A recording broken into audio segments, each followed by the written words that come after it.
Hello guys, welcome to my channel. So today in this video, we will talk about how we can delete our Facebook account. So let's start this video.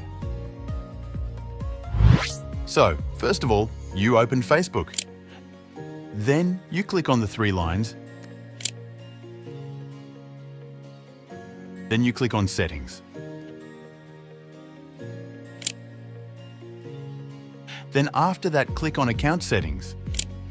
Then you have to click on your personal details. Then after that, click on Account Ownership and Control. Then you have to click on Dictation and Deletion. So your account will be shown here. Now click on the account. Here you will get two options, out of which you have to click on Delete Account. Here, you have to select your reason due to which you are deleting the account. Here also, you have to click on Continue.